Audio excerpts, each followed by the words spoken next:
अनुभव भी हमारे साथ मौजूद है और जिस फैक्टर का आप जिक्र कर रहे थे कि कई ऐसी सीटें हैं अवध में जहां पर ऐसा लग रहा था कि समाजवादी पार्टी की जीत हो सकती है, लेकिन वहां पर भारतीय जनता पार्टी जीत गई। इसी तरीके से अगर अयोध्या की मिल्कीपुर सीट की बात करते हैं, ये सीट सबकी निगाहों में थी, लेकिन अनुभव इस सीट के लिए क्या आपका गणित कहता है, क्योंकि ग्राउंड पर लगातार आप बने रहे। इसी के साथ एक और सवाल मैं जोड़ूंगी कि लखनऊ पश्चिम और मध्य की बात करें तो वहां पर समाजवादी पार्टी का साइकिल चला है, उसको लेकर क्या गणित समझ आ रही है?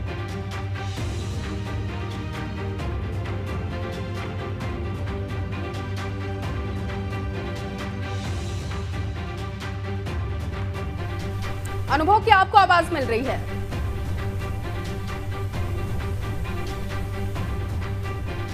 चलिए, अनुभव को आवाज नहीं, अनुभव के पास आवाज नहीं पहुंच पा रही है और तमाम हमारे सहयोगी बने हुए हैं और गुंजन लगातार हम ये भी दिखा रहे हैं कि कहां पर क्या गणित है। और ऐसे में एक बहुत बड़ी बात ये भी देखने वाली है कि बुंदेलखंड की तस्वीर भी समझनी जरूरी है, क्योंकि बुंदेलखंड में अगर 2017 के आंकड़े देखें, क्लीन स्वीप किया था भारतीय जनता पार्टी ने, लेकिन इस बार वहां पर 2 सीटों को समाजवादी हार गई है, समाजवादी पार्टी चली है। तो ये नुकसान क्यों हुआ, इस पर भी पूरी तस्वीर हम समझेंगे। बुंदेलखंड के मुद्दे बहुत अलग है, बिल्कुल बहुत अलग मुद्दे हैं बुंदेलखंड के, और जल्दी से समझ लेते हैं कि इस बार देखिए समाजवादी पार्टी ने 3 सीटें जीती हैं यहाँ पर।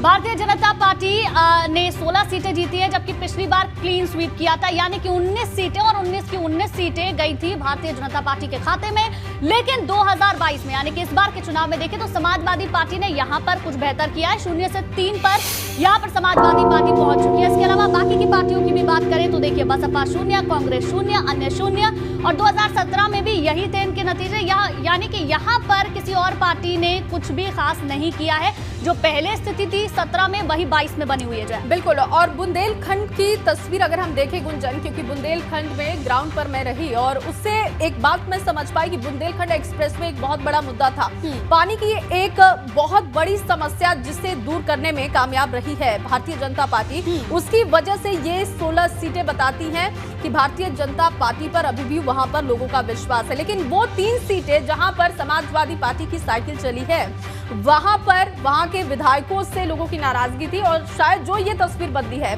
उसका ही नतीजा है। रतीश हमारे साथ बने हुए हैं, तमाम सहयोगी हमारे साथ बने हुए हैं। रतीश, आपका मैं रुख करूंगी क्योंकि लगातार हम अलग अलग जगहों की तस्वीर समझने की कोशिश कर रहे हैं। बुंदेलखंड की तस्वीर को देखें, 3 सीटों का नुकसान हुआ है भारतीय जनता पार्टी को, कैसे आप इसे देखते हैं और क्या ऐसे बड़े मुद्दे रहे होंगे वहां पर? जैसा कि मैंने बताया कि ग्राउंड पर मैं रही तो वहां पर विधायकों से नाराजगी रही, शायद ये एक बड़ी वजह हो सकती है लूज करने का। लेकिन आपके हिसाब से क्या समझ आता है बुंदेलखंड को देखकर, वहां के आंकड़ों को देखकर?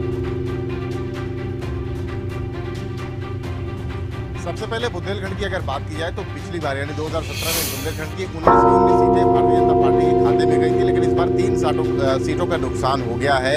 ये बांदा की बबेरू है, चित्रकूट की सदर सीट है और एक सीट और कालपी की है, जालौन की कालपी है। इन 3 सीटों पर नुकसान हुआ और सबसे ज़्यादा बड़ी बात यह है कि चित्रकूट सदर से जो राज्य मंत्री PWD रहे हैं चंद्रिका प्रसाद उपाध्याय, वो अपनी सीट को हार गए हैं। देखिए, मुद्दों की अगर बात की जाए तो बुंदेलखंड में पलायन, बेरोजगारी, तमाम मुद्दे रहे, लेकिन जिस तरह से डबल इंजन की सरकार ने प्रयोग किया और प्रयोग के साथ साथ योजनाओं को लाया, वो वहां पर कामयाब होती दिखी। क्योंकि पिछली बार नल और जल की बात की जा रही थी, तमाम योजनाएं बुंदेलखंड में लाई गई। पानी की एक विकट समस्या है, बड़ी समस्या है, उस पर केंद्र सरकार ने उत्तर प्रदेश की सरकार के साथ काम किया।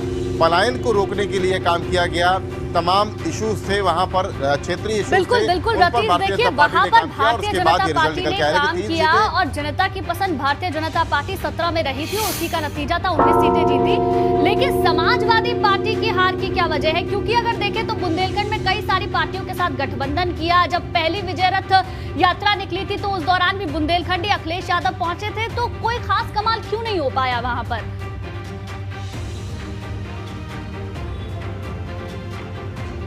बिल्कुल, देखिए आपने बहुत सही सवाल पूछा कि समाजवादी पार्टी ने शुरुआत की थी, वहां से ही शुरुआत हुई थी और 3 दिन अखिलेश यादव वहां पे अपने रथ यात्रा को लेकर गए थे। झांसी पूरा फोकस था, झांसी के साथ साथ तमाम बुंदेलखंड के जिलों पर अखिलेश यादव का विजय रथ घूमा था और ऐसा माहौल बनाया गया था कि लग रहा था कि समाजवादी पार्टी की साइकिल इस बार बुंदेलखंड में काफी रफ्तार से दौड़ेगी। लेकिन भारतीय जनता पार्टी के नेता और कार्यकर्ता लगातार कह रहे थे कि हर घर जल नल योजना जो है उससे पानी लोगों तक पहुंचा है और पानी के साथ साथ पलायन और बेरोजगारी की समस्या पर भी सरकार ने काम किया। किसानों की बदहाली पर जो फोकस किया, किसान सम्मान निधि एक गेम चेंजर साबित हुई और साथ ही जो राशन बांटा गया है वो एक बड़ा गेम चेंजर साबित हो रहा है इस चुनाव में। ऐसी समाजवादी पार्टी के नेता लगातार दावा करते थे कि सरकार यहां पर फेल हुई है और पलायन एक बड़ा मुद्दा रहेगा यहां से, क्योंकि बेरोजगारी एक बड़ा मुद्दा रहेगा और जिनको खाने को नहीं है उनके लिए महंगाई चरम पर पहुंच चुकी है, ये मुद्दे रहेंगे। और इन मुद्दों को लेकर जनता के बीच गए, लेकिन ये सभी मुद्दे झूठा बताए गए और जो रिजल्ट आया है 19 में से 16 सीट भारतीय जनता पार्टी जीती है, 14 भारतीय जनता पार्टी जीती है और 2 अपना दल सीटें जीती है। चित्रकूट की मानिकपुर और एक बहुरानीपुर झांसी की सीट जीती है अपना दल, यानी 14 और 2 16 आंकड़ा बन जाता है। काफी अच्छा परफॉर्मेंस भारतीय जनता पार्टी के लिए कहा जाएगा, क्योंकि उसने बेसिक मुद्दों को पकड़ा, आधार को पकड़ा। बुंदेलखंड एक्सप्रेसवे जिससे एक बड़ी उम्मीद की किरण दिखाई पड़ रही है लोगों को कि बुंदेलखंड एक्सप्रेस से जब बनकर पूरा तैयार हो जाएगा तो वहां पर न सिर्फ इंडस्ट्री लगेगी बल्कि रोजगार की एक बड़ी समस्या को से निपटा जाएगा उत्तर प्रदेश सरकार के द्वारा, डबल इंजन की सरकार के द्वारा। तो ऐसे में तमाम उम्मीद की जो किरणें दिखाई गई थी भारतीय जनता पार्टी के नेता और कार्यकर्ताओं के द्वारा वो कहीं पूरी होती दिखती है। बिल्कुल रतीश, अगर देखें तो बुंदेलखंड के समीकरण को थोड़ा सा हम समझने की कोशिश कर रहे हैं।